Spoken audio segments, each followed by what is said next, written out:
May nag-comment pala sa ating laminator machine. Ayan, si Ma'am Roselyn. Ayan, how about sa pag-laminate daw ng cold gamit ang ating laminator, and paano daw siya i-turn off, mga ilang minutes daw bago patayin. And meron tayo ditong tatry natin ito, ipiprint natin.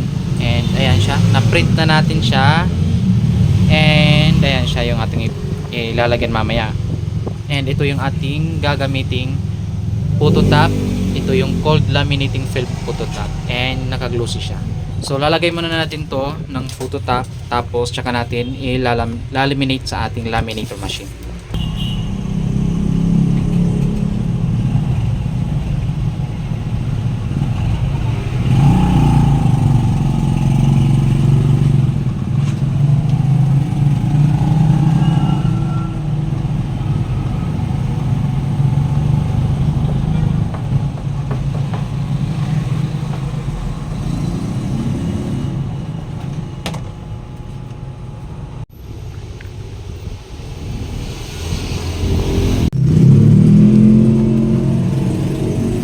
May sa likod meron yung button, pinito nyo lang yan.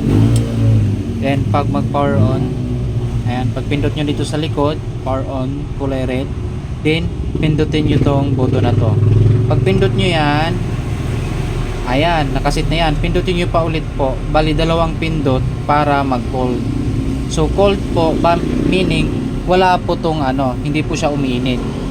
Ayan, so naka cold po siya. Kung gusto nyo naman na yung mainit, pindutin nyo po ulit.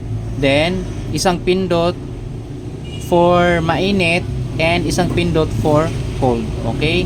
So, isang pindot, isa pang pindot ulit para mag-cold. So, dalawang pindot dito guys. Ayan. So, kung gusto nyo ng cold, ayan, nakaset na yan siya. So, ilalaminate na natin. So, hindi siya uminit yan. Kasi naka-cold. And 60 lang yan siya. Ayan siya.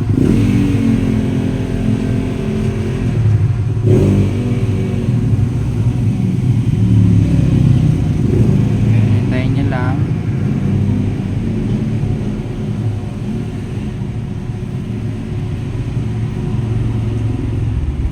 Makakapag-laminate na kayo. Ayan. Glossy na po siya. Ayan lang po. Then pagpatay naman, isang pindot, wawala po yung dito. Then dito sa likod. Ayan, then bubunutin po. And yan lang po. Thank you.